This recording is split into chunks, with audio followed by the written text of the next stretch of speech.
The year is coming to an end. We thank God for bringing us this far. In this season of goodwill, I also extend my goodwill to fellow Kenyans. I'm in the mood to offer advice to Kenyans in terms of what I think we should do as a people to be able to live well and in harmony. I've attempted in the past to drive the agenda of peace and unity, the agenda of fairness and equity,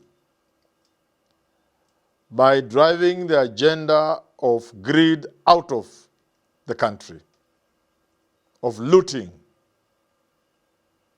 Today, I want to look at our counties in this season of goodwill. And I want to address the issue of fairness and equity. There's so much inequity and unfairness at the national level. I fear that we seem to have transported the same in our devolution to the counties. A lot has been said about devolving corruption to the counties, which is true. A lot has been said about devolving the bad manners of the national government to the devolved units, to the counties. Few have paid attention to equity and issues of equality in the counties. Because the Constitution tries to advise us, sometimes even to compel us, to think about our brothers and sisters, wherever we are. To have the face of Kenya whenever we have an arrangement that features Kenyans in employment or elsewhere. To think about our less fortunate in society. To think about the disabled or people living with the disabilities and youth and women and everything else. In this season of goodwill, I want to urge counties to do everything possible within their reach to have the members of every county feel like they belong to that county. There are extremes like in places like Migori, and I'll be giving an example from my own county of Vihiga. Step into Brooklyn Boutique in Juja today at JB Store's first floor in Juja. Discover the latest women's fashion in jewelry, clothes, shoes, bags, and purses. Call us today at 0721 348 629. Brooklyn Boutique, where style meets elegance. In counties like Migori, where the Kuria are a tiny minority, in a county dominated by the Luo with a handful of Maragoli and Luyas, especially around Kanyamkagu, it is quite easy and possible for the Luo in Migori to have everything at the expense of the minority Luya, especially Maragoli, and the Kuria.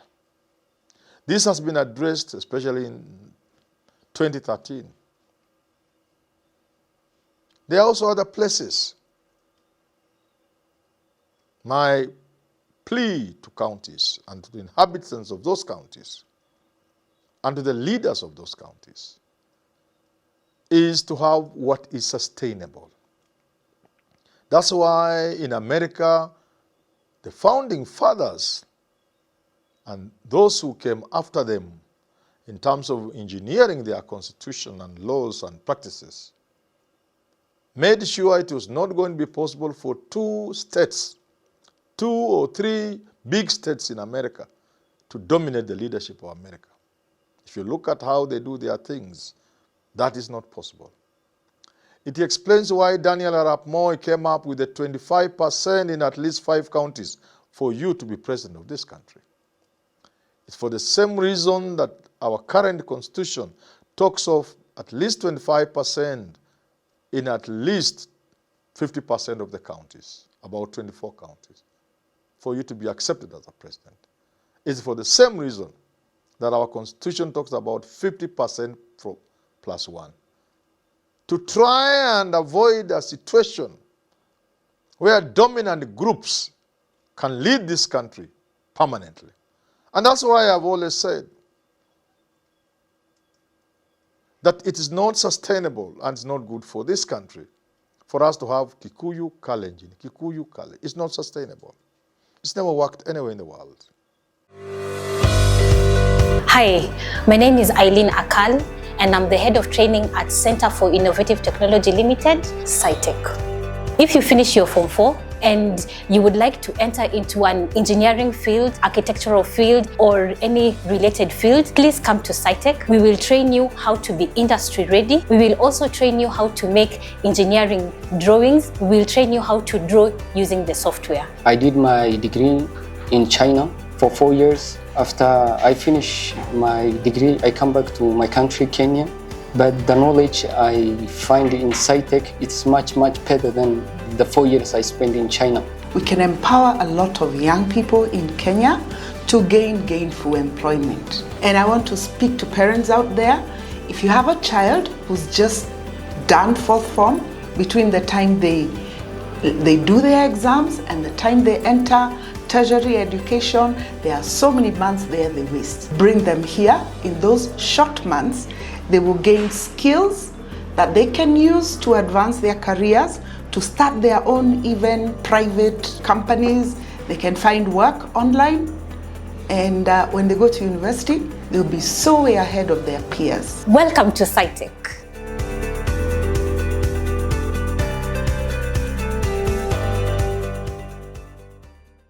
In this season of goodwill, I concentrate on the counties, and I want to use my example of my county in Vihiga. Vihiga is a tiny county dominated by the Luhya group. The Luhya, as we all know, have several subgroups, sub-tribes if you wish. They are normally about 18, depending on who is counting. The tiny county of Vihiga is so small that the people of the county should be able to consider each other as brother and sister, irrespective of the sub-tribe. Because it's a tiny county, yet is among the few counties where greed for positions is clearly evident, and that is risky, it's not sustainable, it's not good for any county, it's not good for any country. The people of Vihiga are divided into the 4 subgroups that I want to mention. The Maragoli, who are the majority, followed by the Banyore, followed by the Tiriki, and the Terek, the smallest group. The Terek are a Kalenjin sub-tribe that live in Hamisi sub-county of Vihiga County. The people of Vihiga, where I come from, ought to have an arrangement of brotherhood and sisterhood in which all the sub-tribes feel part and parcel of Vihiga County. But what situation obtains today? And I did warn this in a meeting convened by Mudavadi before 2013, just before we ushered in the first counties. I remember the meeting was held to look about the future, about how the devolution was coming to Vihiga and how we could handle it. I stood and said, if we do not take care, one sub-tribe can dominate forever. In 2022, the governor, Wilbur Tichero, came from the Banyore sub-tribe. 2022 elections. In the 2022 election, the senator, my friend, young man, Geoffrey Osozi, came from the Banyore sub-tribe. When election for Speaker of the county came up, former MP for Luanda, Omulele, again from the sub-tribe of the Banyore, became the Speaker of the County Assembly. And if you look at the portfolio, what we call ministers at the national level, CCs or CM, whatever, those ministers at the county level, if you look at the chief officers, look at the fat ministries and departments, to add on top of the 3 key positions in the county of governor, of senator, and of speaker. Key 3. Top 3 occupied by one subtribe, the Manyora. Then you begin to have an idea of what I'm talking about. And I hope people don't get me wrong. I'm not a tribalist. And even if I were to be a tribalist, I wouldn't be a tribalist at that low level, at the clan level, at the small county level. If I were to be a tribalist, I'll push for the Luya agenda at the national level, which I'm not anyway. But I'm just using my own county and giving this as an advice because of the season of goodwill that's around with us. Counties that will learn to exist well, counties that will pursue equity and fairness, will also be the counties that will develop faster. It is not always subgroup. It's not always tribe like in Migori. No. It could be even be regional. If you look at the parameters for creating new constituencies, it's not just population. It's not just the voters. No. It could be something that binds a few people together geographically. The people of a certain geographical location in a county could be forgotten forever.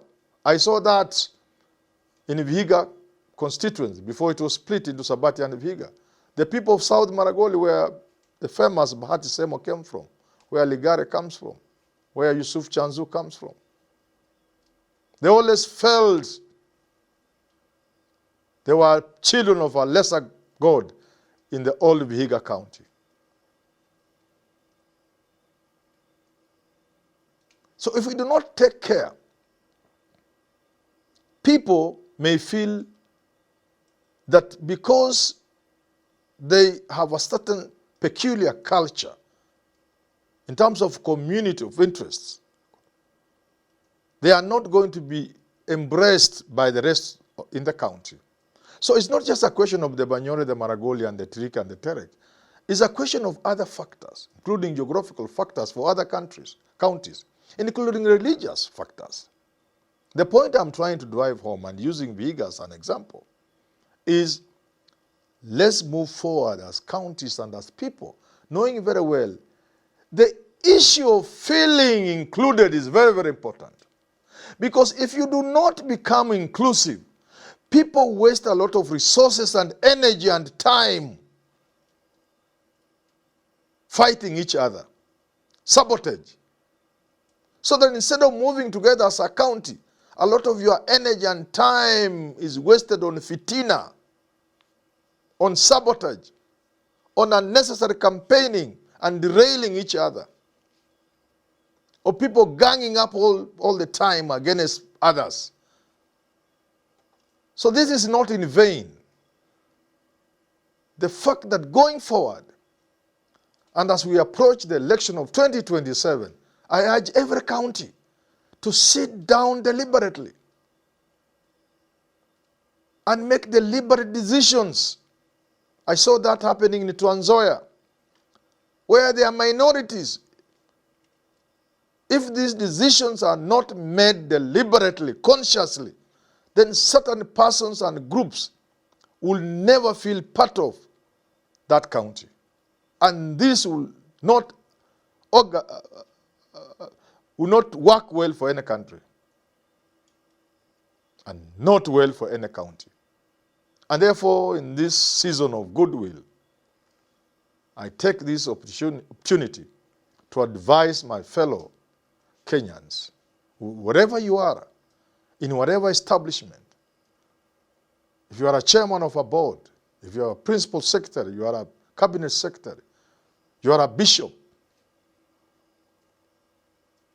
avoid over-concentration of power and positions in one group. It doesn't augur well for any institution, organization, country, or county, and it derails development. Forward movement is hindered badly when some segments of society feel left behind. It's for that reason that people are pushing for the women agenda, the gender agenda, that you cannot ignore a community in a country, a demographic that's almost 50%, if not more, of the country. You cannot have all positions, ignoring certain segments of society. Then that society cannot move together.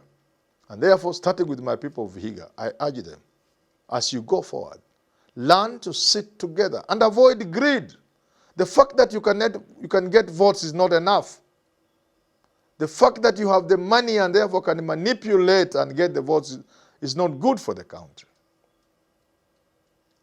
The fact that you perhaps come from a community that can be united in a way that you get the votes from every person in that sub-tribe shouldn't push you into creating a situation where many people, some people, do not feel they are part of that county. My advice, finally, to my people of Vihiga County and other counties, do it deliberately.